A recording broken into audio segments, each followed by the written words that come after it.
I'll go ahead and quickly introduce Moses Frost. He's a certified SANS instructor, known him for many years, brilliant individual, teaches a bunch of different classes such as like 642, which is our advanced web application pen testing class. And most recently, he wrote, I needed to find an author to write a cloud penetration testing course. And I was, at first I'm like, wow, who do we have? There are not too many people out there who are experts at specifically doing pen testing in the cloud.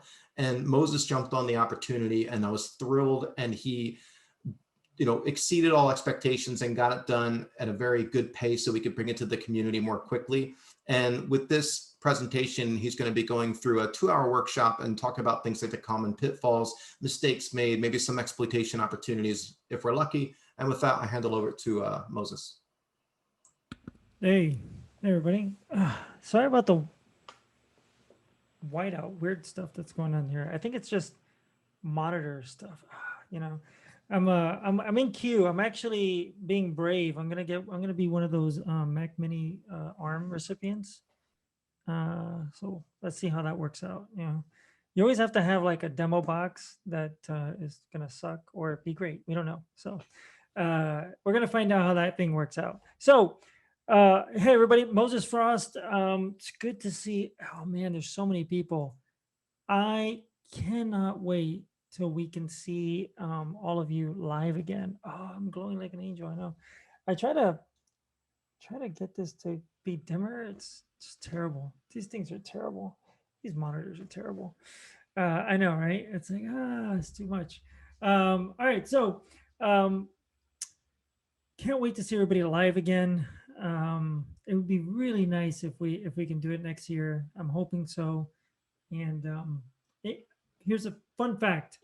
I have yet to teach this class in person. So that's an interesting kind of tidbit for everybody there. So as soon as I can do it, that'd be great. Now, I want to talk about generically cloud pen testing and how we wrote the class, how we view it at SANS, and kind of where the industry is going. Some fun facts. I actually ran bulletin boards in the 90s when I was a teenager. That's because I was really nerdy, I guess. I worked at companies, big companies, small companies, teeny tiny companies. I'm over at McAfee now. I was once a SANS student like everybody else. So, that's just, kind of par for the course for everybody around here. And of course, you haven't lived until you've hacked an entire system just using clipboard. So that's just how it goes. Now, people ask me like, okay, so cloud pen testing, like, do I have to be, if you heard the banter earlier, do I have to be a wizard at web? No, not necessarily. Do I have to be a networking or system administration wizard? Not necessarily either. Do I have to be a blue team, red team, cloud forensics person? I wouldn't say that either, right? So it's not for DevOps. It's not for any of that. It's a combination of things, right? I've had people come in that are architects and cloud architects, and people just want to buy things and managers and all that. So I do know that many people come and kind of just want to see what the issues are in the cloud. And it's become kind of an interesting dynamic from people. Now, I will tell you, 588 is a very, very, very heavy command line class. It kind of has to be. Many of the tools that you're going to see are written in a command line interface programmatic fashion. And it's such a nascent technology. It's such a new thing to do this that many of the things that we rely on as attackers, right? Many of those things are not actually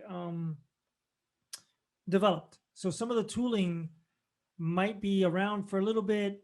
The maintainer doesn't maintain it any further. The cloud changes like every minute. And the libraries are deprecated and no longer used. And now the tool that you're using is no longer there. So all that stuff is totally relevant. Totally happens in the class. So if you're in that kind of a scenario, that would be something to consider. Now, um, many people view the cloud as a what the industry would call as a lift and shift model, right? So I just had a friend of mine call me the other day and ask me about this. He was like, COVID, I don't know if you've heard this, there's COVID going around. COVID has accelerated all these things. And so he called me and said, we had a data center contract. Data center contract is no longer valid for us. And so we have to lift and shift our assets over to some cloud provider. So we went to Amazon Web Services, and they were asking me a question about firewalls in the cloud or whatever it was.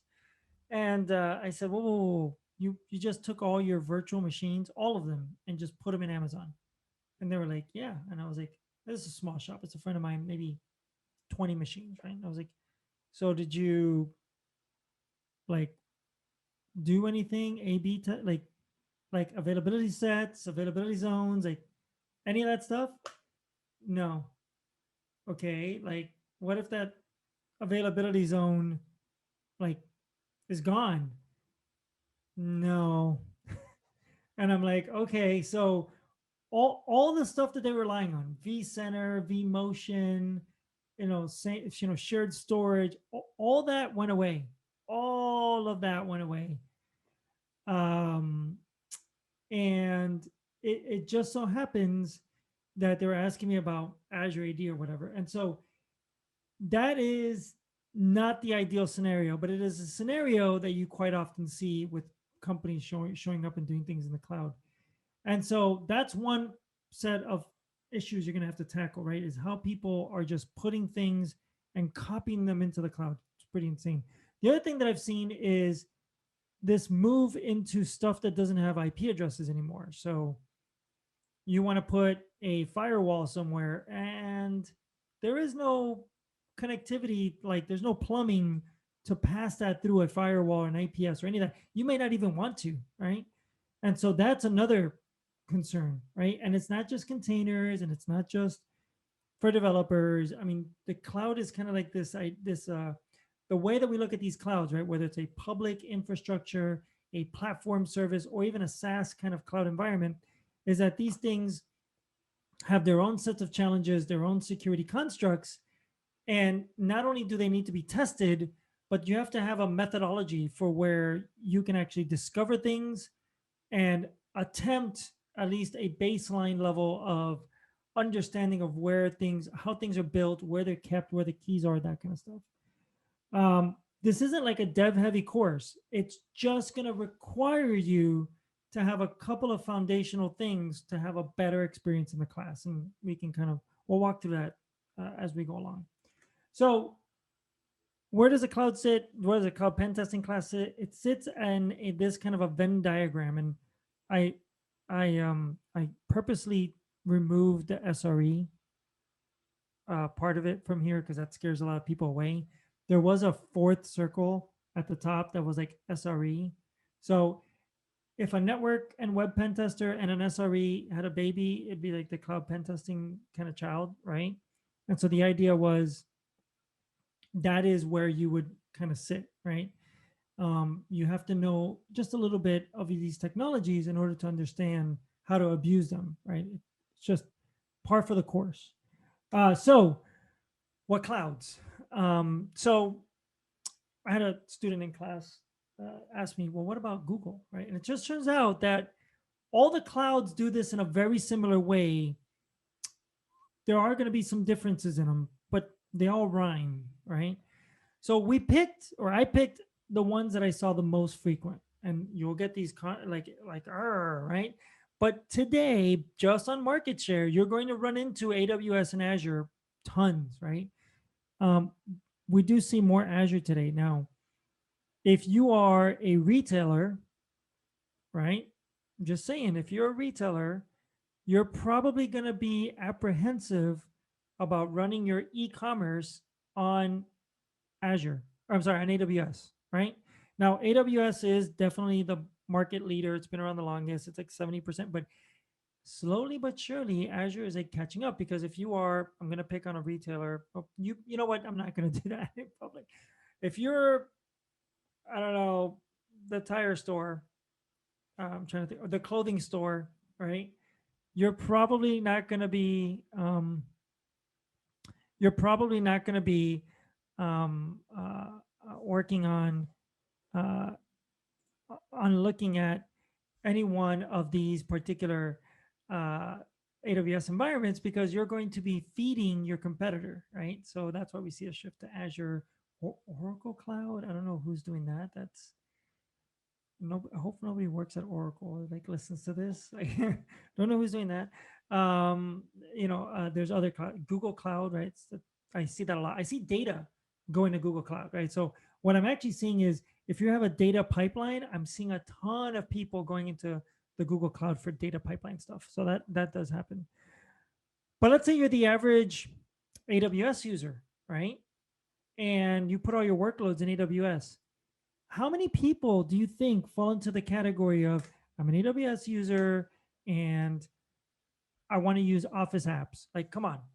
Like, say what you will about G apps, you're not going to probably run your business on G apps. You're probably going to run it on Office apps. I've seen that more often than I care to think. And so you're an Office apps user, right? And you're an AWS user. So now you're probably going to have to use Azure AD as your IDP, your identity provider, right? And so you'll have this situation where I've got a user who puts all his server workloads in AWS and simultaneously in Office. And hey, you know what? Office gives you like free credits for Azure. And so maybe you'll start putting workloads in there as well. And so now you've got this, what the industry would call multi-cloud. That would be the idea. By the way, just an FYI, multi-cloud for this scenario is not, it doesn't translate very well. So the way that you do identity and access control in the Azure portal doesn't translate to AWS. And so if you try to do it the same way, you might find that there's open vulnerabilities regardless of how you do it, right? So be careful with these multi-cloud environments where, you have a user that's the owner of virtual machines in AWS, and they grant themselves like more rights than they should in inside of Azure. Seen that kind of stuff before. So just be careful with that multi-cloud scenario. And so you have identity in Azure. You've got the SaaS environment. You got the IaaS environment. Now, AWS is the lion's share. Azure is growing. I've seen it grow quite a bit. Google Cloud is trying to be number 3. It's kind of an interesting race to see who's going to be number 3. Oracle Cloud has been growing as well. Alibaba Cloud is kind of like a AWS equivalent. And then IBM, right? Kind of interesting. IBM's got this, I don't know if you've seen the papers lately. They're trying to like really just live in the cloud. And now that they own Red Hat, they're going to be a contender, I think. I don't know. We'll see. We'll see what the next 24 months is, but that's one to watch. And then if you haven't played around with anything in IBM, they have an actual hardware, bare metal hardware cloud, if you will, through SoftLayer, and they have their Red Hat OpenShift PaaS. So that's how they play in that space. So we're going to talk about 2 things. We're going to talk about some soft skills that we don't cover in class, but you should know. And then we're going to cover some basic requirements that if you want to be dangerous and if you want to actually keep up with the class and be effective in day 1, things that maybe you want to take a look at. So the first one is the softer skills. We don't cover... We cover a shared responsibility model and we cover demarcation points. But we cover it in the view that you should probably have some understanding about consent and legality, right? And I say this, but there is a large number of people that probably walk into that room, virtual room, that have never had to be a pen tester full time. And so they haven't had to deal with the law and terms of service and legality. So first thing is, when you're doing testing, and I'm going to pick on the United States, but this applies almost universally everywhere, you have to make sure you have authorization to test from the client. I know that sounds crazy, but there are people nowadays that do bug bounties, and the authorization is granted to them through a third party that's a broker, right? Or maybe through their website, like, hey, we have a bounty. When you're doing a penetration test, that's a structured pen test or whatever kind of whatever you're being contracted to do, you may not be aware that you have to have the right structure to do this, right? The right signatures and everything, right? So that's important. So make sure that consent is granted to you, and make sure that you are not violating the terms of service, because every cloud provider will have their own yes you can and no you can't, right? Their own ways of doing terms of service for their cloud. You might be dealing with 3, 4, or 5 different cloud providers in a structured test, and each one will tell you what you are allowed and not allowed to do. So we cover those terms of service in the class. We don't cover the legal components of how what the US law would say around pen testing generically. So something you should at least know about, and consent in the law is something that is important. You don't want to be I mean, by the way, they did everything right, but you saw in the paper last year, the folks over at Coalfire, the 2 pen testers that were caught, right? And they did everything right, and they got caught in this weird catch-22 scenario between state and city governments. I mean, that was last year, by the way. I don't know if you remember. That was pre-COVID, and so that was a problem. So by the way, I just saw something in the Slack channel, and since I have it up, I'm going to just answer it right now real quick. Can you pen test your own cloud accounts as a practice, or are there rules? The answer is there's both. You can test your own cloud assets. We cover that in the class. But you cannot, basically it comes down to, you cannot affect another customer. So DDoS, not allowed. There are certain virtual machine instance types that are oversubscribed. Can't test, right? Because that's going to affect other customers. So as long as you are not affecting another customer, for the most part, you're granted implicit permissions to certain services to test. Microsoft takes it a step further and says, you know what? Running things like XP command shell on SQL injections in a shared SQL Server database, not allowed, right? I mean, they just tell you flat out, not allowed. So, yeah. This is actually taken from the class where we talk about scoping, right? And so there is this idea of a shared responsibility model, and my virtual background is like the weirdest thing. It's like I'm done. My virtual background has decided that it's gonna be green now. Yeah. Sorry about that, everybody. If you're like looking at my face, I'm like, oh, it's all green. It's a buffer overflow behind me. So anyway, there is a specific set of demarcation points inside of these public-private clouds, and these demarcation points pretty much they line up to a shared responsibility model. What is shared from me to, what is a provider doing in terms of an incident response, right? That's what it's for. And what is the responsibility of the customer? And it kind of comes down to, if you created the asset and you configured it and you own that configuration, that's yours. You own that. You bought it off to the races. And then there's some things that are like out of bounds, like, hey, the web interface that you use to like configure AWS, yeah, that's not cool, right? That kind of stuff. For example, and so some things are in scope, some things are kind of like, yeah, you could do it, but be careful, right? So for example, you can pen test something like a shared service, right? Like an S3 bucket that's shared. You can go after that service. You can go after shared database services. There's some shared stuff you can do, but you can't like get shell on that box. Like, no, that's why there's limitations there. You can't get shells on there, right? So that's that whole thing. Now, that's some of the soft skills, right?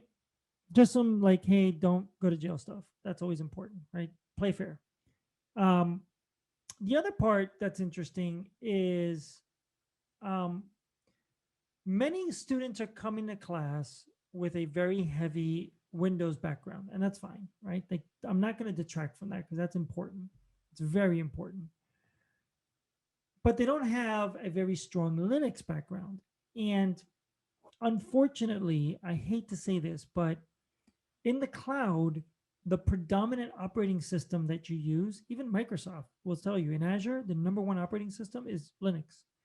So you have to really be effective in the cloud, you've got to get good with Linux. You don't have to be a wizard, been using Linux since the 90s. You don't have to be that level, but you have to know some basic things. And so I was kind of thinking like, how do I tell people how to do basic things?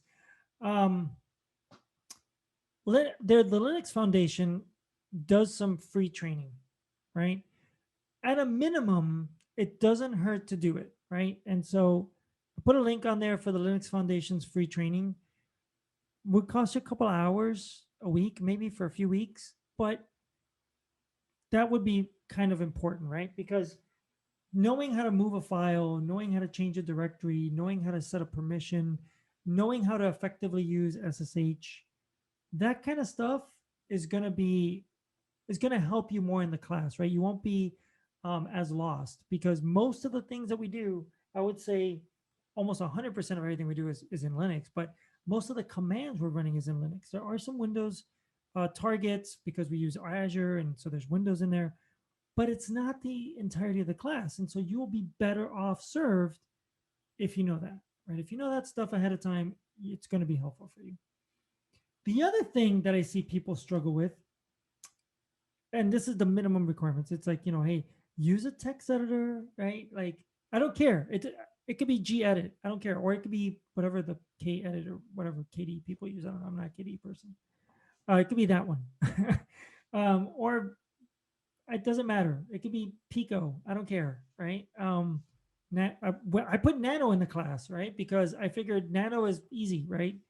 It could be any one of those things. It doesn't actually matter. As long as that you know how to do that, that's great. If you're a former 560 student, we're going to do shells here towards the end so you can see how the shells kind of work.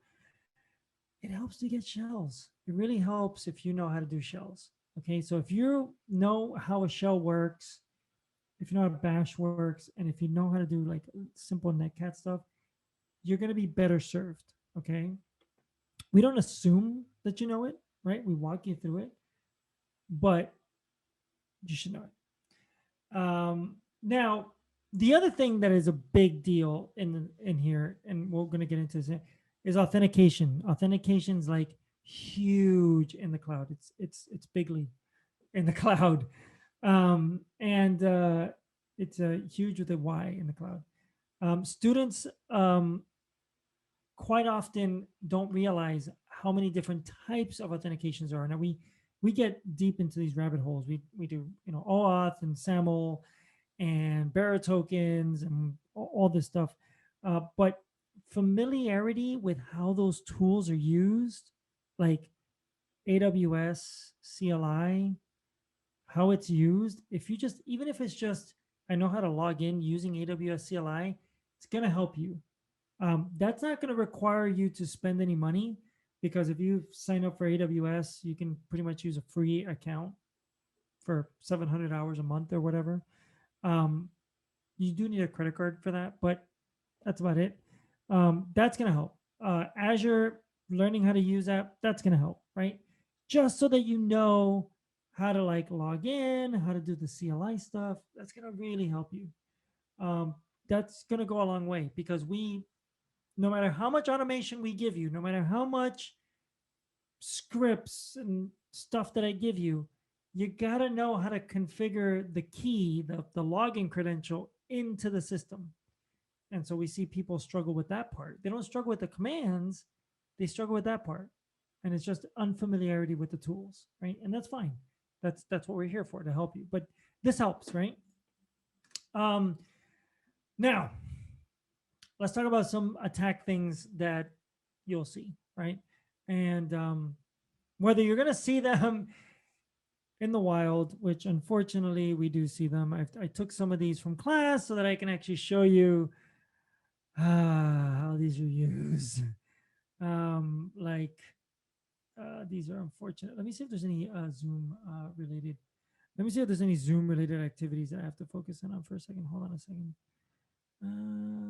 Oh, you know what? I actually don't know how, once I'm sharing, how to see the Q&A panel. Here we go. No ads, no questions. Yay.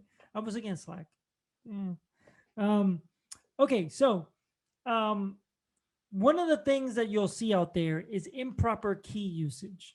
Boy, have I seen improper key usage. And so here's an example of a web application, one that is basically a clone of a real production application we've seen in the wild, where the uploader service that is used to take images or whatever it was, I think it was like documents or whatever, would take these documents, you'd upload them into a bucket, S3 bucket. All right, yeah, that seems okay. Except they didn't have like a service in the middle. They didn't have like a Lambda service, so you couldn't actually like, I don't know, you couldn't actually get like Lambdas to fire or whatever. So they just wrote this Angular library. There's actually this is an Angular library you can download. They wrote this Angular library called uploader controller.js or whatever it is. And the Angular library, when it loads, you can actually just put in your static AWS keys to access the S3 bucket and send it to every user. And that's how they upload files to the bucket. Now, you can see where a developer would say, yeah, but hey, you know, it's like read only, or it's write. Okay. What they fail to understand is that this is not ideal, because it could be read, could be write. You could be writing files that get called by other servers. I mean, there's all sorts of issues here. And these keys are probably not rotated. They act as authentication login for the CLI.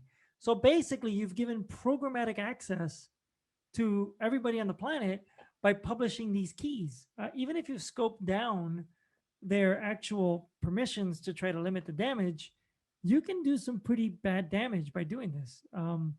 And so this was something that we found in the wild. Pretty wild when you actually see this, because you can't believe that people would actually do this in any meaningful way. And if you're wondering where the keys are, I'm not sure if I can draw here. I think, well, I know I can draw, but here's the login access key, and here's the secret access key right here. And so there's an example of, as long as you know the bucket name, which is also given to you, you can log in. And yeah, that's a fun one. It's one of the future ones we're putting in the class, just because we have other methods to give people keys, but this one's just fun. That's an actual fun one. It can if you take those keys and start logging into other systems like we do in the class, you'll notice that key actually has access to some other items, and then from there it can lead you to another key, which will lead you to another key, and so on and so on. One of the flaws, if you can call it a flaw, right? Depends on how you design things, but one of the more interesting flaws is that not only do users authenticate to AWS, because users do authenticate to Amazon Web Services through the CLI, but every resource also does this. So when you'll see when one thing wants to talk to another, they have to have these keys as well. So it's kind of interesting to see that. So this is how it works, right? So this is the concept for how AWS does it. Now, you're probably going to wonder if the other cloud providers follow this model, right? Because what I'm about to show you would seem like a huge vulnerability. And the answer is yes. Okay. Now, Azure does it differently. then they don't do it by default. Okay. But they have other issues. So let's not give them a pass either. So here is how your cloud assets talk in AWS world and in GCP and in, I think, Oracle and Alibaba Cloud as well. If you've got a service, and we'll pick either EC2 or Lambda, right? If you have a service that wants to access an S3 bucket, okay? If you really think about it at a high level architecturally, how this would work if you're going to design a system, you don't know who's running the EC2 server, and you don't know who's going to ask for that S3 bucket. So the best way to do control on these things is to run them through the same access control layer in which you have defined your users go through. And so if your users, or if your EC2 wants to access that bucket, what would typically happen is that EC2 server would use its credentials that it's established. So that it would have its own set of API keys to establish trust to that bucket. And so it says, oh, you're this thing, you're this item, boom, we can programmatically deliver trust to that bucket. So that's how that would do it. Same thing with Lambda, that's how it would do it. And so you can actually start to build these credentialed kind of authentications. Think of it as like the machine account in Windows wants to access another server, so it's going to use its machine credentials, right? That's the idea. Now, as a programmer, you can actually gain access to these keys. As a developer, you can totally gain access to these keys to do these kind of functions. And so there are two, these things are called the instance metadata service. I think in Azure, they're called system assigned identities. In Google, it's instance metadata. I believe in all the other clouds, it's instance metadata as well. And so what instance metadata does, we'll play around with this in a minute. What instance metadata kind of does is it will allow you to describe the instance. Okay, so when you run the tools and it says, this is a server, this is its IP address, this is its name, these are its tags or whatever. This is the same service, okay? Now, if you notice, it's 169.254, 169.254. This is a link local address, so a not routable layer 2 address. That's what they're using, okay? So every system can query the same non-routable address, and they would be perfectly okay to be unique in this case, right? So there's no routing between them for this. And so what you do is you can call metadata for this. Now, one of the other things in class that we talk about, which we'll show you here in a minute, is user data is also used. And so user data is another directory next to metadata. And you'll find stuff in user data. You'll find keys sometimes. You'll find, what's the other one? Passwords and usernames and that kind of stuff. Because it's basically a script typically. When the machine boots, this is what you run to build yourself. And then in there, you'll see like keys and credentials and stuff that operations has put in, right? We've seen that quite often. Fun fact, one of the questions I get asked by students when we're doing the Kubernetes one, we'll do it in a bit, is so how do I find the API server in, say, Amazon to know where to scan for Kubernetes? And it's in user data. I'll show you how that works too. It's kind of fun. All right, so yeah, and it's not just AWS. And a friend of mine actually showed me this. So Alibaba Cloud uses a different this address, and I was like, oh, that's a hack. Oh, I know what that is. Yeah, that must be a nation state actor doing nation state stuff. Wrong. 100.0.0.0/8 or 100.100.100/ whatever that range is actually a reserved range that you will see in overlay and underlay networks. So if you do like VMware NSX, they'll use 100.100.100 for like private addressing. So before you get all tinfoil hat as to what's going on there, it's just a different type of like reserved address. So sorry to burst your bubble. But everybody else is using pretty much 169.254, 169.254, even Microsoft. And I think Google calls it metadata.google.internal, but it resolves that address as well. So there you go. And this is where all the tokens are. Now, whether it's an API key or an OAuth token, that's, depends on the cloud, right?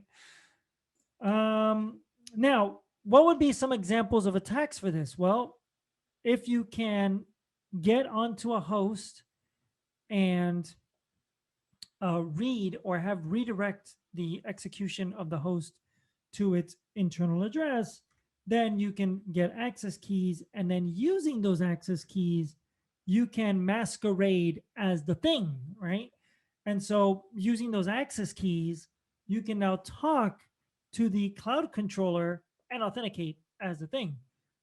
This is what the Capital One breach, what everybody's jumping up in arms about, where the attacker was like, well, this is a documented feature. And they're not wrong. This is like in the Amazon Web Services documentation. This is not hidden. This is not like something that like is a super secret. How does Amazon do the magic? No, this is like it's documented in their stuff, right? So you can totally do this. You can also bypass controls by starting another instance, as an example. Like if you have keys that give you the ability to start up a new EC2 server, you just bypass all their security, bypass their firewalls, bypass their nets, bypass their other things, and maybe use some other kind of mechanism to get to another data center and to go over to that data center campus. And so this is another way that you can, sorry, there's another way that you can subtly attack things. And so this is how you would do it. So this here is is an attack path that you can take, and attackers can take this, right? So all the, this is not a weird attack path. This is actually bread and butter for pen testing in the cloud. Now, and by the way, if you want to see that, we can do the demo gods if you want. We're just doing this. I think we'll do this in class tomorrow. Some of this stuff. So I'll play around with one here. Oh boy, like look at this. This is like, remove this Zoom thing. So as an example, I think I have an SSRF probably here. Yeah, there's an SSRF in here. And so in here, we can actually play around with the loopback. So here is an example of an SSRF in which you're now seeing a loopback address. And so we can go in here, we can go into metadata service, and in the metadata service, this is what I was referring to, right? And so in here, you can actually see how the metadata service in AWS works. And given enough information and enough, if you go further into the IAM part, you'll actually be able to get the security credentials and rip them out, right? And then use them. So that's how these kind of attacks work. And this is very similar to how the Capital One worked, okay? That's just an example. Now, the other thing that I did mention was user data. And so this is a nice little Easter egg, not in the class, but another fun one, where a system can have user data. And in that user data, if you're on a Kubernetes node and you're running an Elastic Kubernetes server, you now have the public URL that the administrators use to attach to their Kubernetes node, right? So that's going to come into play in a minute, but this is what the SSRF attack path is. And so when you hear that, and what's SSRF? What does that mean? This is how one of the ways they do the work. This is not the only way to get keys. I mean, there's so many ways to get AWS keys because people have done really, really dumb things, right? They've put it in code, they've committed it to GitHub, they've all sorts of ways of doing this, right? Heck, they can just log in username and password to the console and give themselves keys in some cases because passwords are still in play and they're still a thing, right? Doesn't matter if it's like weak, it's however you get in, right? I'd rather take the easy path. Yeah. I'm gonna see if there's any questions in the chat. It's not an LFI. So it's not an LFI. So question in the room was this is not a local file inclusion. This is actually a redirection of the URL. Now, some of the other things that you can do, and some of the other things that we do in the class is deal with Lambda functions, how they work, how authentications work, and all that things.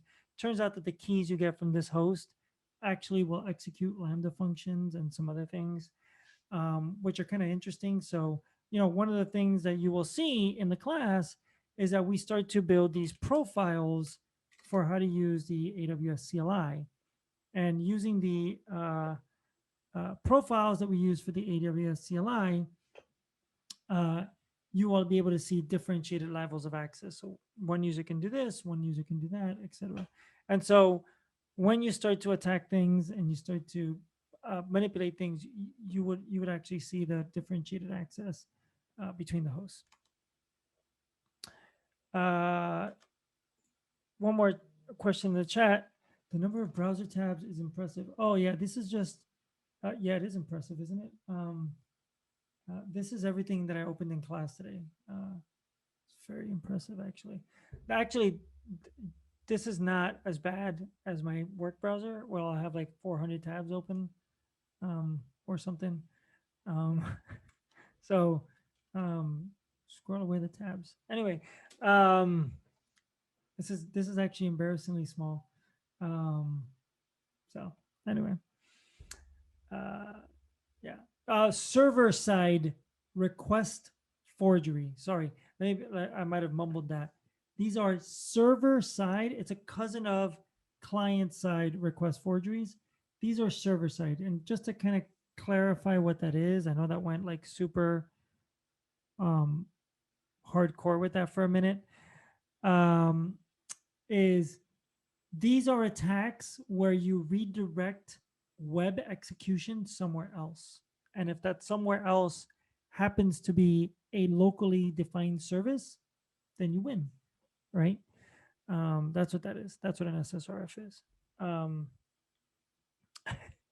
It's not 400 tabs, by the way, but it's probably like, I don't know, 30 tabs and like 4 browsers. I'm just saying, that not unheard of. By the way, the other day, Amazon came up with a new data center, right?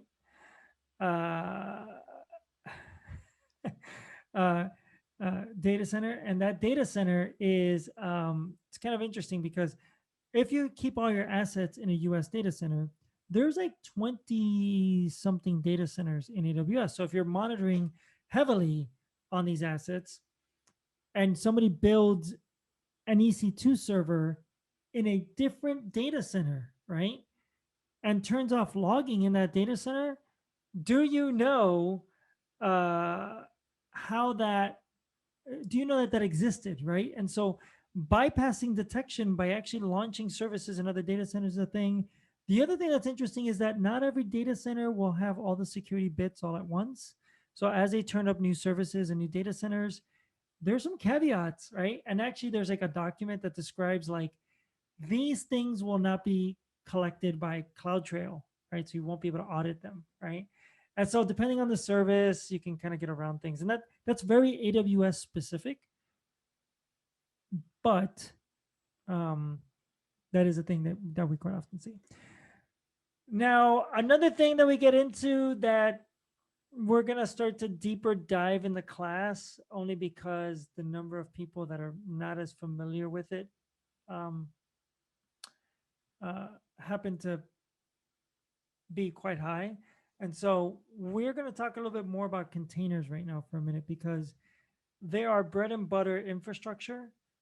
And if I can just digress everybody for like 20 seconds on containers, I think it will serve you well to understand what the fallacies are in a container so that we don't have to keep building badly designed containers, because right now it's a train wreck out there. And so let's fix that, because it's really easy to like really easy to like hack into things with containers at the moment.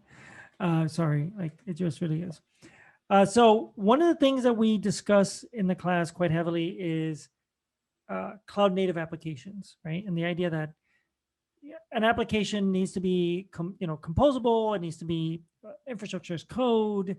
You need to have container managed environments and container orchestrated and that whole thing. So 5 seconds on containers for a second. If you can take any amount of time, even if it's an hour, and go through the basic Kubernetes tutorial and set up, either use their website free stuff and like walk through a tutorial where they set up a cluster for you, or you do it at home with VMs, or you go crazy like I did and I have a Raspberry Pi container, like Kubernetes stack, right? Whatever it is, even if it's for fun, right? It'll serve you well, because the number of people that are building Kubernetes clusters, and there's going to be more than one per company, it's rather high. And there are advantages to why you would do it. So think of Kubernetes as the vCenter and ESX server of like containers. Okay. I'm super simplifying it just to give you some constructs, some basics of it, right? Okay. Now, remember this attack path?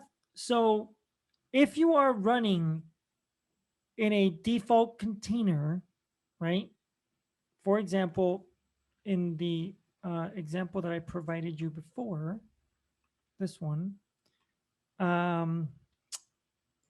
this application's got a little bit of a few bugs. So let me back up to one of the bugs.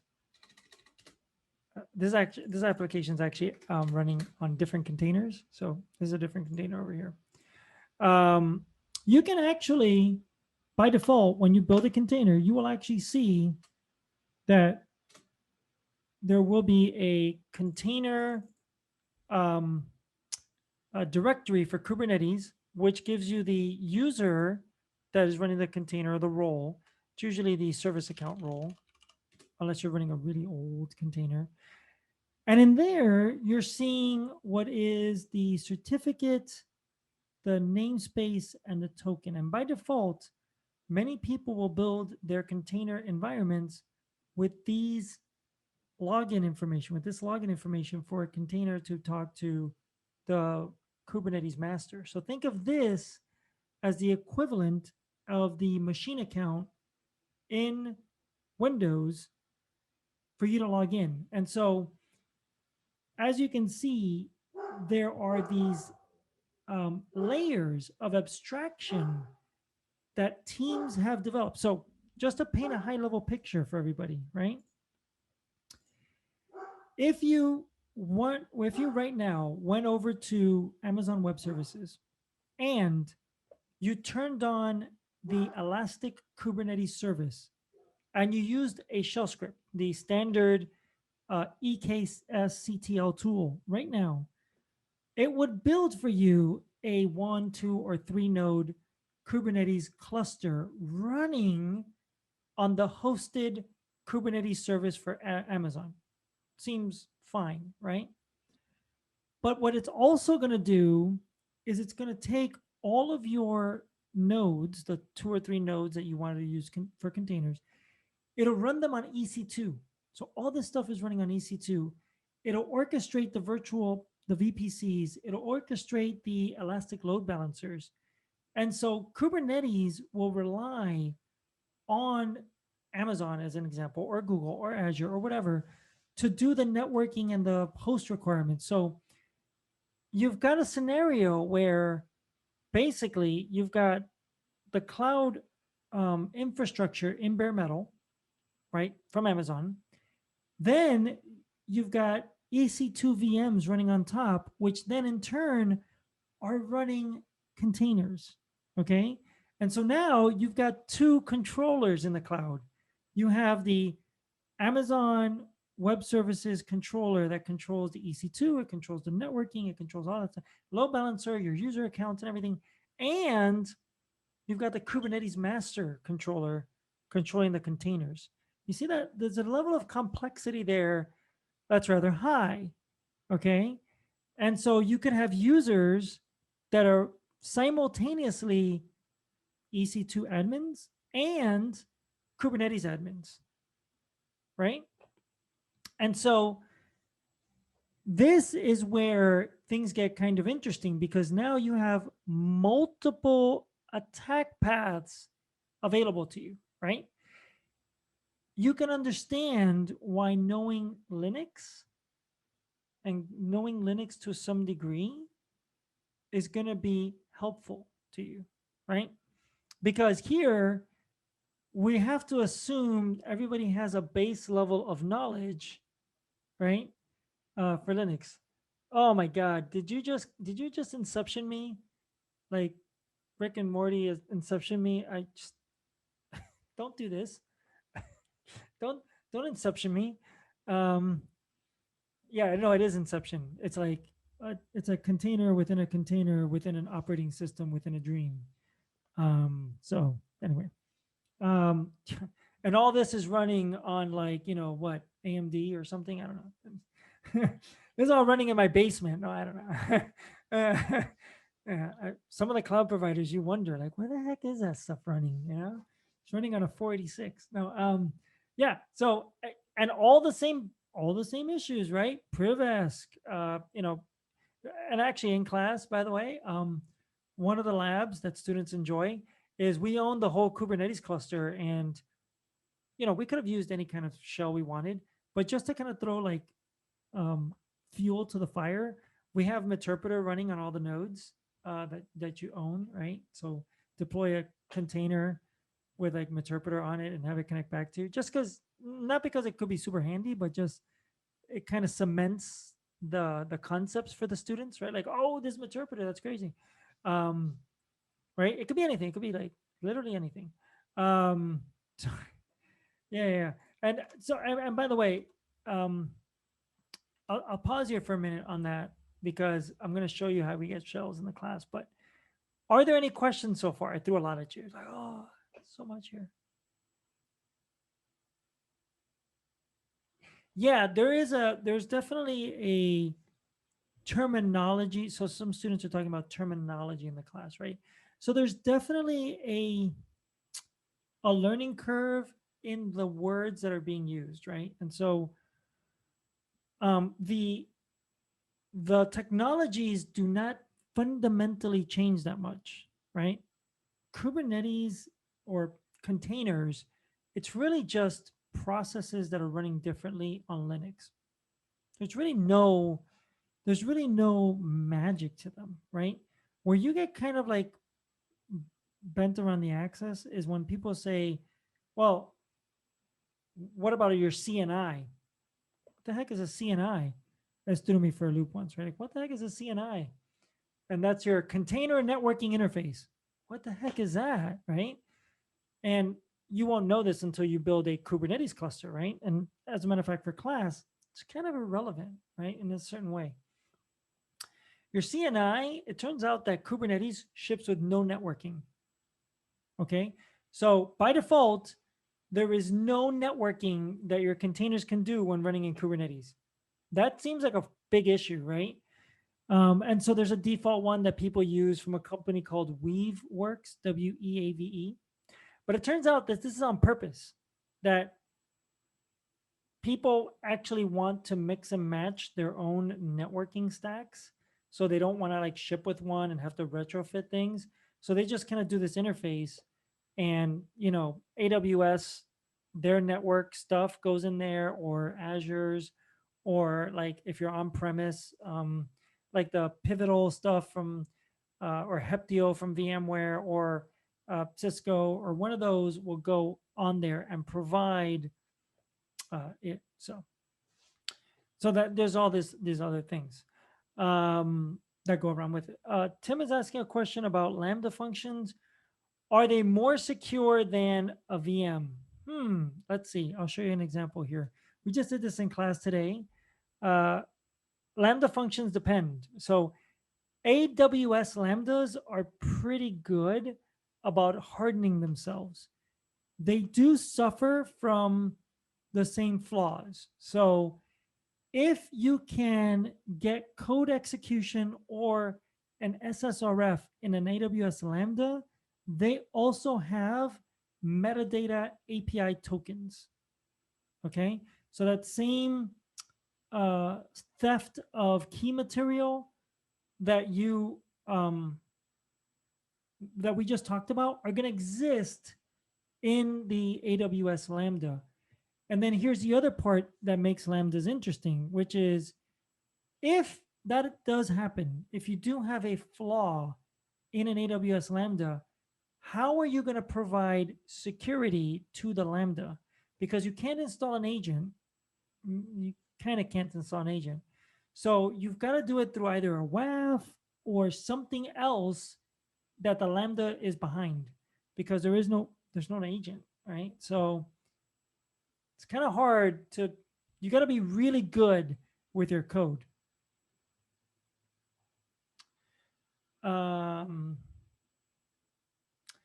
The instance metadata service, the 169.254 address is only seen by the device.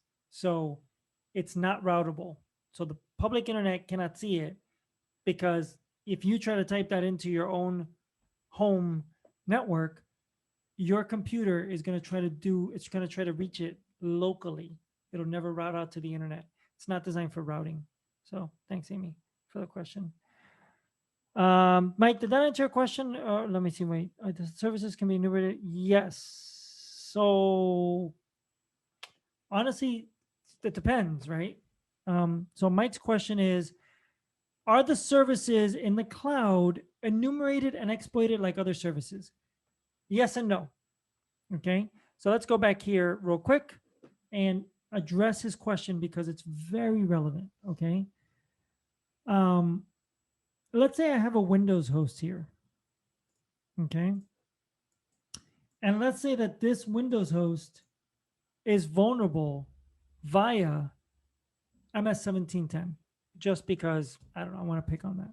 Okay, if I can get access to, I don't know, shell on this container, or I can be a container, and I can see this networking port, then yeah, absolutely. MS 1710 for the win, right? Or SMB login or whatever, right?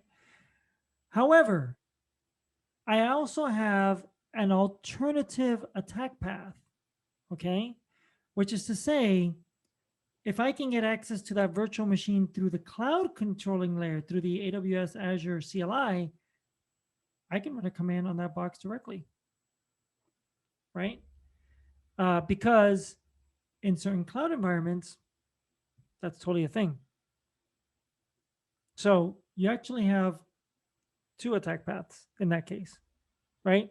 And so, yeah, you can use Meterpreter, you can use Metasploit, whatever, Cobalt Strike, whatever you're going to use, right? You can use that thing. Or if you have the Azure CLI tools or the AWS CLI tools, there are some people that have wrapped attack tools around those libraries to do some things, right? Those attack tools, they have to be kept up.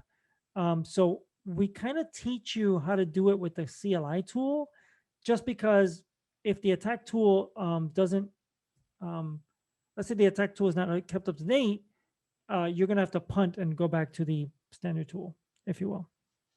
And you know, these things change. I mean, they change all the time. They change all the time. Today, we just saw that Azure deprecated an entire menu system because they could.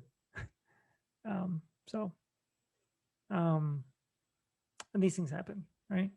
And so, yeah, by the way, there are attack tools for like Kubernetes, like Paradas, right? Paradas from InGuardians is an example. Paradas is a wrapper for the Kubernetes API. And there's actually a menu option in Paradas that says, type your Kubernetes command in here, right? So you'd have to know that.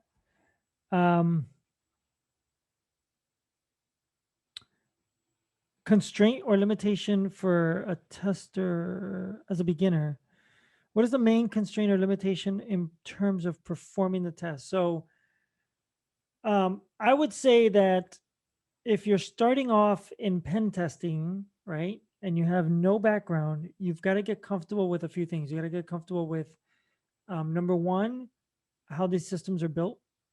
Sorry, you have to get at least comfortable with the fact that there's an EC2 server, a virtual machine, that you can expose networking, that you can log in. You have to understand how login works. You have to at least get comfortable with that. You have to get comfortable with, if you're going to stick with Windows, that's fine, but you got to get comfortable with running Linux commands remotely, right? So those two I see as like a big thing. People don't understand how the clouds are built. They don't understand the technology in the cloud. They don't understand, or they've never been exposed to how to log in and how the developers do their work. And so that lends themselves to that, right? Even if you don't have a machine that, like, I mean, they've made it really easy today to like do Azure stuff. That would take you a long way. You'd understand that. Anyway, now, before we go on to the next thing, yeah, we should talk about shells for a minute because we're gonna need to talk about shells. One of the things that people will get hung up on in the class is shells, and there's a reason for this. Okay, in many classes, you have the luxury of being layer 2 or layer 3 adjacent to the host. Okay, so you'll have a VPN directly to the host, right? Now we do have VPNs. We actually limit what you can do, obviously, so that people don't exploit our systems. We do have a VPN, but we don't have a VPN to the private networking because we wanted to scale our infrastructure, right? And so we had to find a way to do shells remotely, right? And so let's talk about what a shell is at the end of the day. I'm going to give you a different definition for a shell than you might have been exposed to. So think of what they call a REPL, a read, eval, and a print loop, okay? Many of the shells out there today are this, right? They read your input, they evaluate what the hell you're doing. I say hell, right? SANS at night, whatever. I can say whatever I want. I'm not going to curse, but it evaluates what you want, and then print, and then loops back, right? And so, and then it constantly loops, right? Now, whether that is a command prompt, in some cases it is a command prompt, or that's a Jupyter notebook. If you've ever seen a Jupyter notebook, those have been exploited. Those have been exploited in the past, right? So either one, oh God, fine, PG. I'm getting told.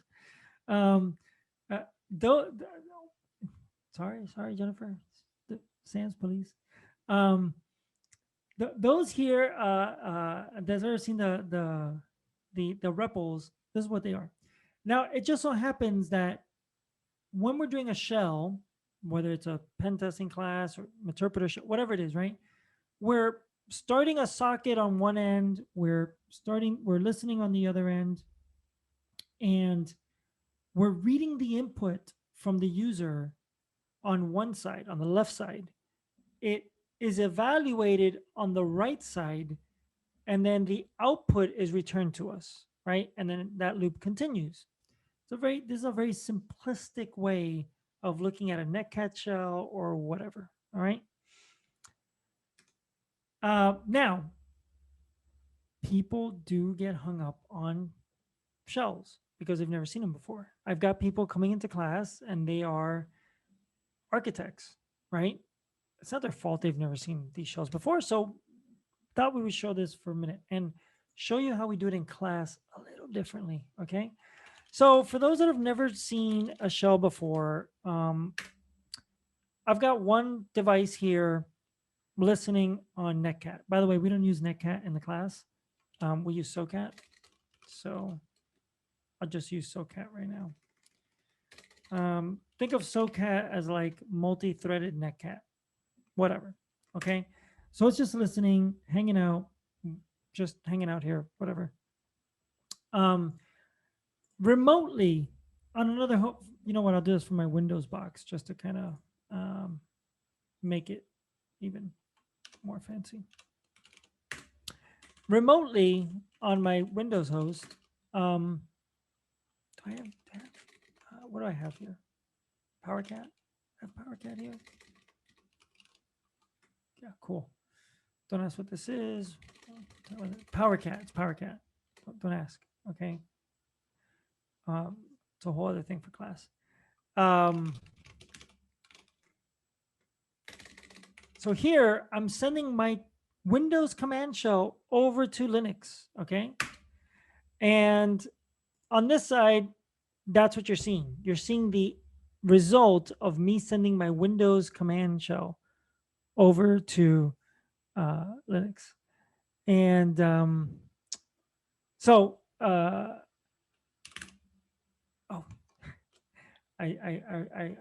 instantiated my SOCAT shell, so it's not compliant with Windows. Hold on a second. Womp womp, rookie mistake. We do get into some complicated shells in class only because of this kind of stuff. I just kind of walk you through it. But standard TTY shell, connect, wonderful, right? And so we make this kind of connection happen. And so these shells, you kind of get used to seeing them, working with them, playing with them, that kind of stuff. Now, as it turns out, one of the other curveballs we throw students kind of throws them for a big loop because they're also not networking people, and I don't blame them. I spent way too many years behind a networking company. So where the heck did this go? Oh, where did my left go? Oh, here it is. So I just wanted to talk about some shells for a minute and then how we network them. So if I wanted to open up a port and connect to it, we call that a bind socket bind shell. Okay, standard shell. Most people, for the most part, are not going to be doing this. Okay, there are some instances in the cloud where we do. So, for example, if we have the ability to open up a port in a firewall because we're a cloud admin, we can do this. Or, but for the most time, we're doing reverse shells. Now, reverse shells have the opposite effect, right? So here, when we have a reverse shell, we're not listening for a connection and on connection getting a shell.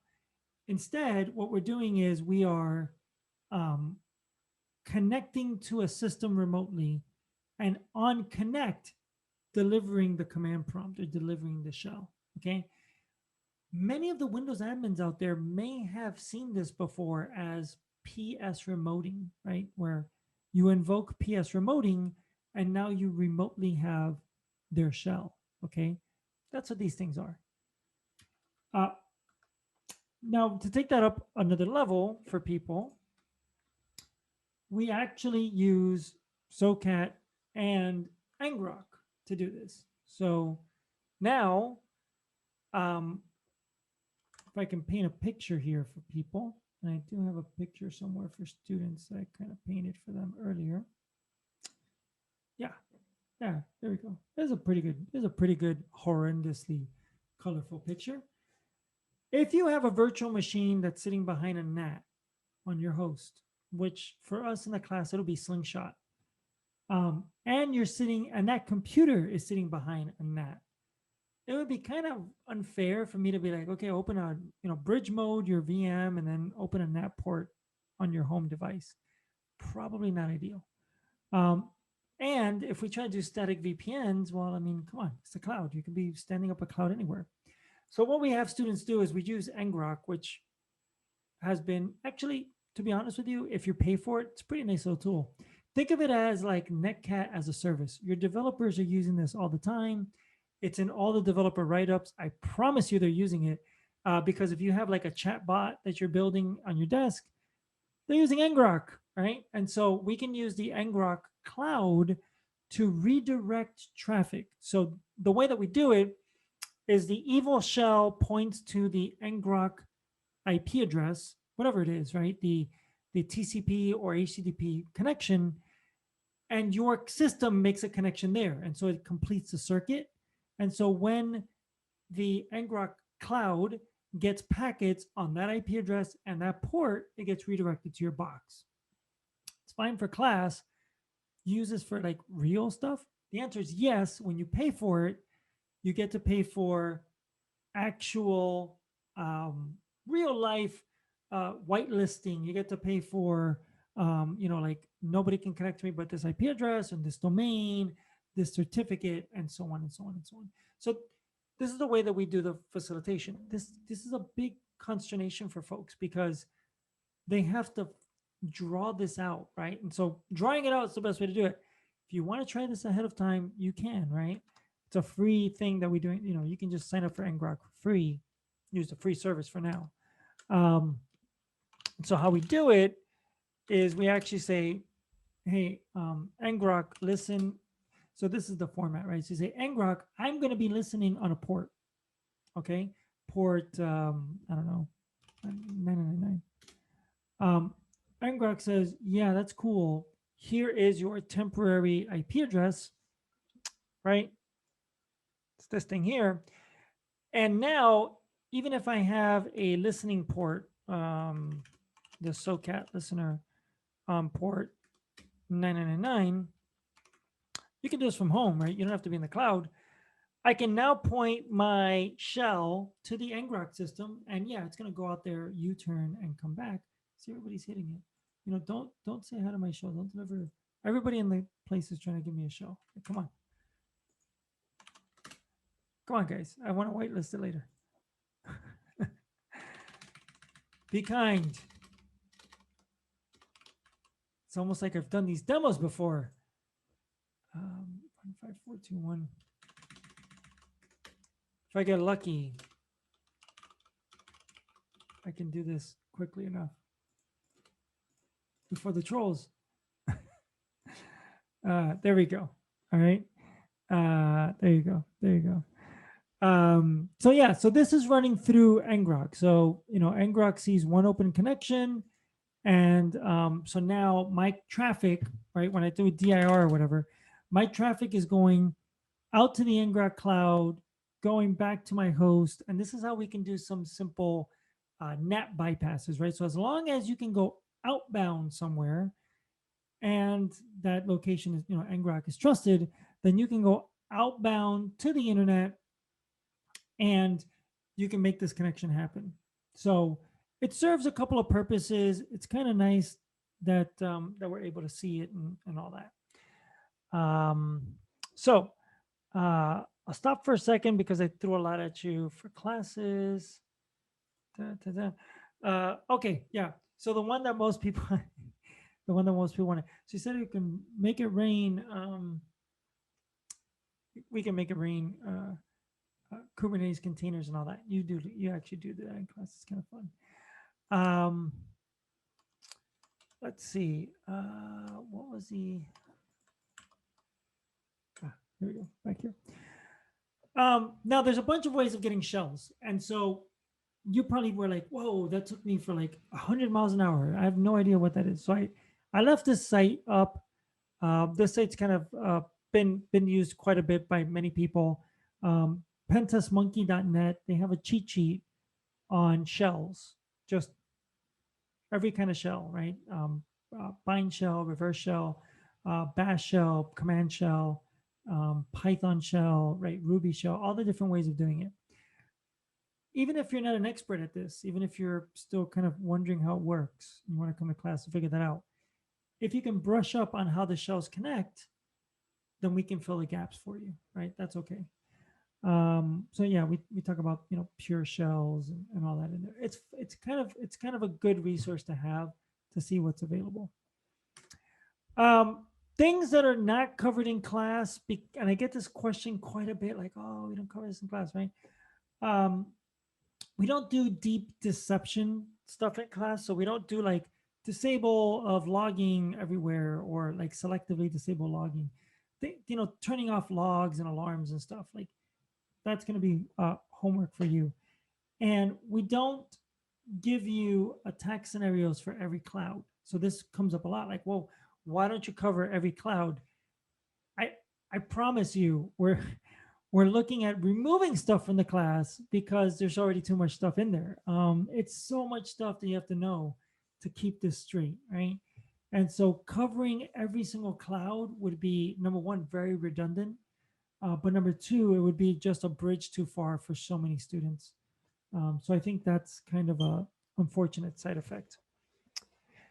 And then, we do give you a methodology to do that, right? So that's the basic thing there, is that, hey, we want to give you a mechanism to do that there.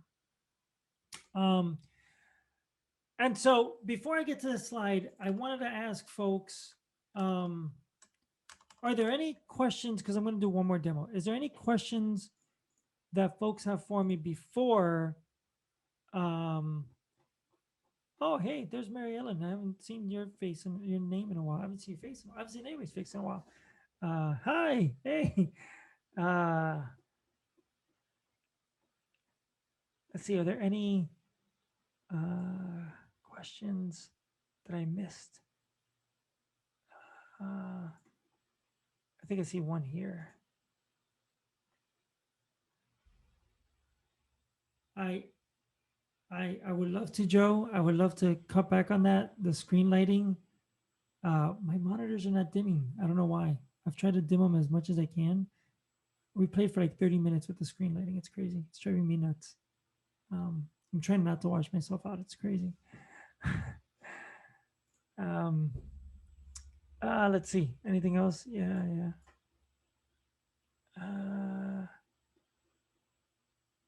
AWS has way more domain controllers, yes, than more than you can think of. I think there are 22 now. It's called Glamour. Yeah, I know. Oh, and by the way, for those, I mean, I just saw the kids thing, right? I'm gonna be honest with everybody here. Like, I don't know how long I've been looking at the chats. There's some people have been doing this for a long time, longer than me. And this wasn't a career option, like not a legitimate one when I was growing up. Not that I could tell. You didn't go to school for this. School? Like what? You could go to school for this?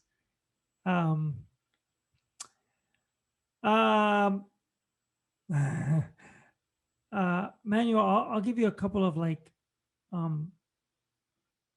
areas where you could go look. Some of this CSA's got some stuff on this, and that's really where you'll probably see the Cloud Security Alliance has stuff on this. They're the ones that probably have done the most work on this. NIST, I don't think, has a document on this yet. I'm sure that's going to change. And so, by the way, so if you can get your kids in and early on this, on any of this stuff, I think it's great. As long as, I hate to say this, depending on where you live, people are not rational, okay? And so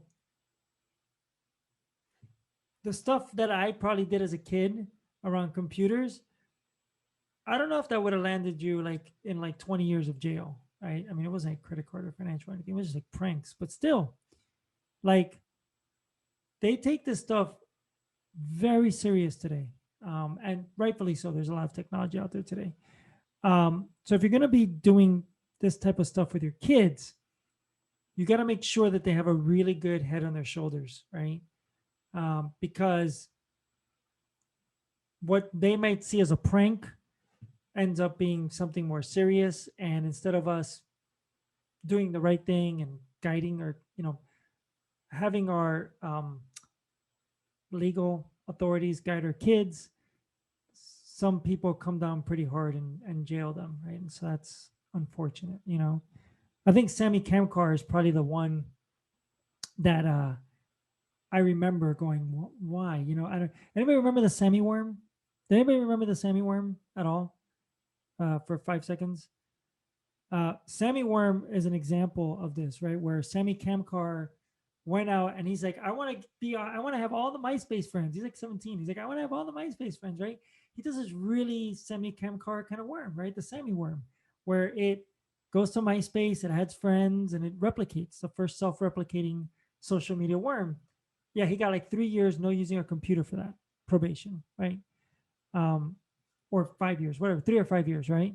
I mean, what kind of a loss of of ideas and of goodwill did we do by removing a computer from somebody for 3 to 5 years? You know what I mean? There was probably in retrospect, there was probably a much better way to handle that one, right?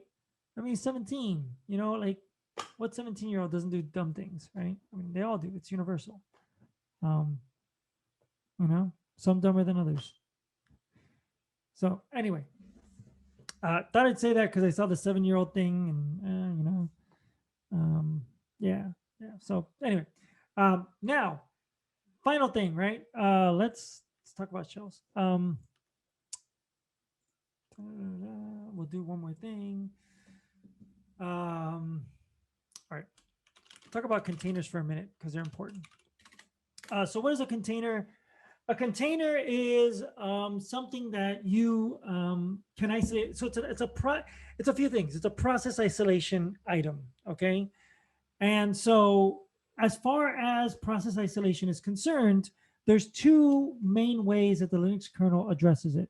One is they use something called a C group or a control group.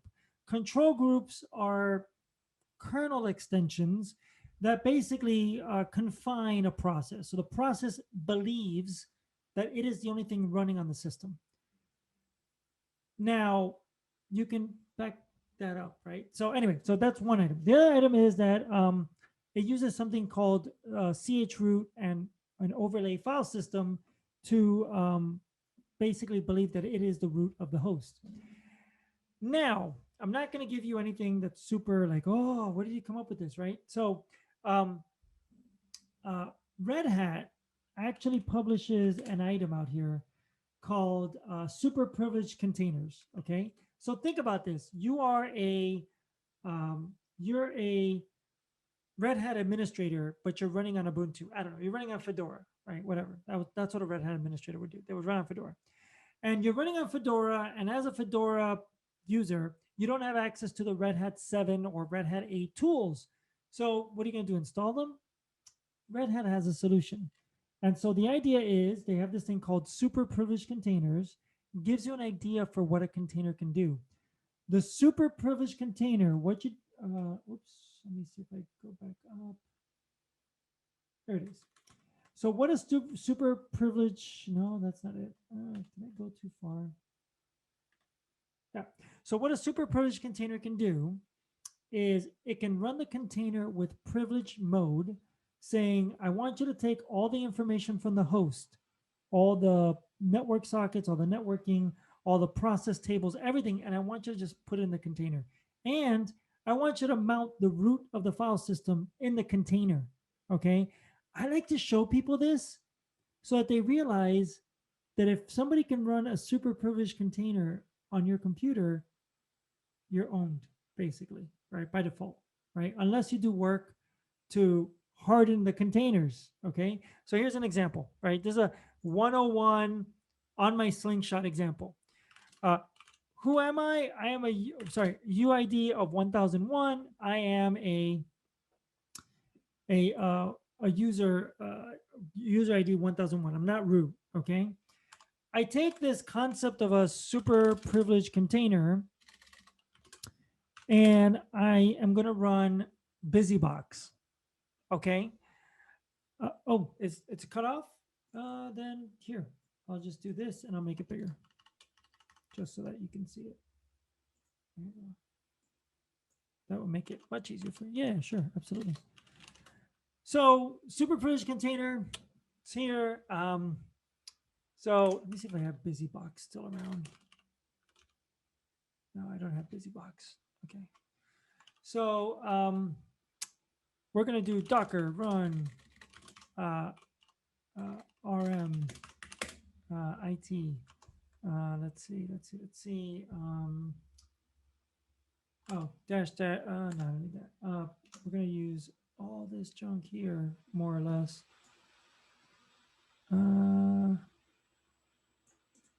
Yeah. And yeah, that's cool.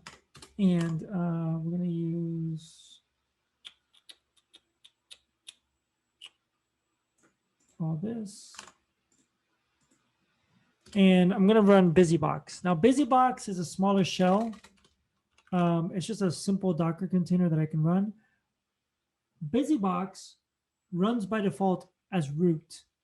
Okay, that is important. This is critical. Because BusyBox was run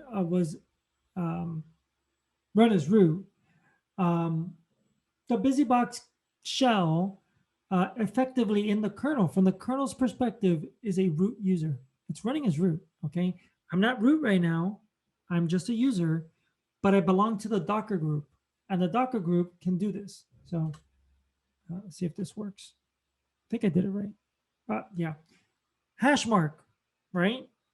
I'm root. If I type ID, I'm root. But am I really the system root? Is that how it works? Am I really a root user on the system? Yes, it is. Because if you go to host, this is the host operating system, right?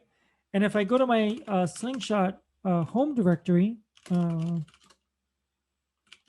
host home sec588, and I touch a file and I get out of the container,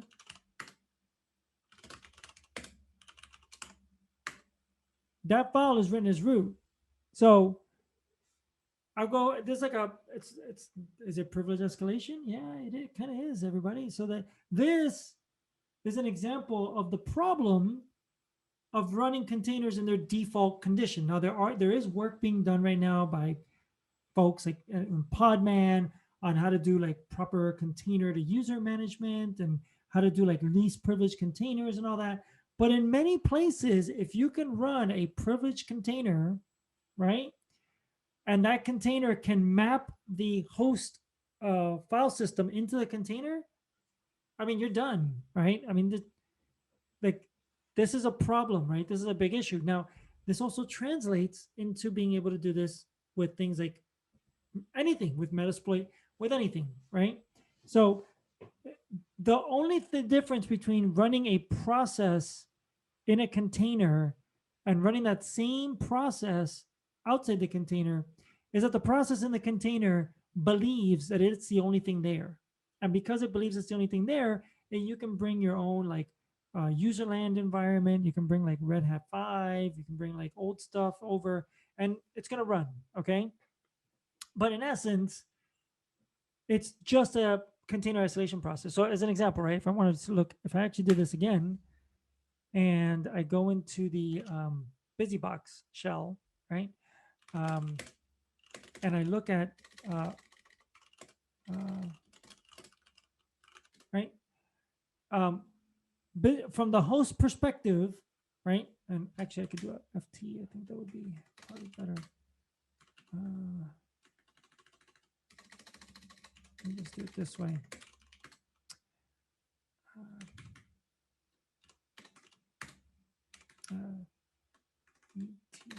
Yeah. Busy. I know it looks crazy. Just give me a second. Busy. Oh. Oh. I thought I could see it from in here, but maybe I can't. I was trying to see if I could do a tree view for you so you could actually see BusyBox. I know I could do a PS tree. I just didn't want to do it. In here somewhere you'd see it where BusyBox is. So anyway, it would probably be like inside of one of the Docker daemons or one of the container daemons or something like that. But it stands to reason, right, that all this stuff is running in the container. So I can even name it something else. So right now, if I do a Docker PS, I can, you'll see that the name of this image is, I don't know, whatever, Thirsty Da Vinci. That seems appropriate for this class. So that's the name of this container. We can call it whatever. We can call it Nginx. We can call it, we can call the command Nginx. And so unless you're doing something very, very specific, and there are people that are doing it now, like they are building an environment, certifying that build, checking the certs and all that, right? Unless you're doing something like this, people can slide these containers in.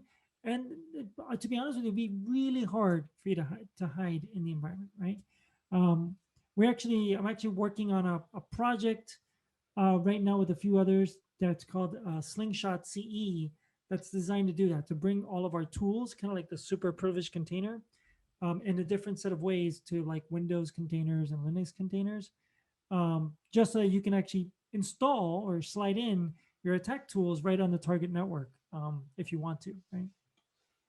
Just another mechanism, right, for you to deliver badness, right? Or at least simulate it, because that's what the bad guys are doing. Unfortunately, well, maybe fortunately, all they're doing is sliding in crypto miners, so we're kind of safe right now. But that's probably not going to always be the case, right? Especially when they find out that it's not real money. Anyway, so I'm going to pause here for a minute. Any questions on this? If not, I'll leave you with a few things. So I gave you a taste, by the way. This is just kind of scratching the surface, right, as to how these tools work, how these pen testing concepts work, how deep the rabbit hole goes. Oh, that's the wrong slide. Sorry, this slide. So it just kind of goes into how deep the rabbit hole goes. So how do you get ready for this, right? How do you kind of get ready? Here's my advice. Number one, I have a link to this cloud pen testing stuff out there, a YouTube link. It kind of goes through some of these attacks, but a little bit more in depth. They're kind of fun. I have a pen test 588 intro that I would recommend you look at. Learn Linux. Look, here's another one. Here's an edX course, right? Learn it, right? Learn Kubernetes. Build a pod, right? I think the Kubernetes like Hello World from Google Cloud Engine is like free. You can just go do that. You need a credit card. You do need a credit card, but get an AWS account, get an Azure account. They give you 750 hours for free. Doesn't hurt. And then do some things. Jason Ostrom, one of our TAs, has actually built out some things in Terraform using some of my scripts, called the Purple Cloud. If you want to play with that, you can. It's an Azure-based thing. It's called Purple Cloud. I'll put the link on the chat for that. But there's others, right? There's other like resources out there. Build a machine, destroy a machine, get used to the tools, the CLI tools. Don't do it by console. Don't point and click. Get used to the tools. Build a function, a Lambda function. It will take you like 5 clicks to build a Lambda function. See how they work, right? Those kind of little things, they'll take you so far, because now you know how to authenticate, you know how to use a CLI. You've done all the homework, kind of gets you ready for the class, right?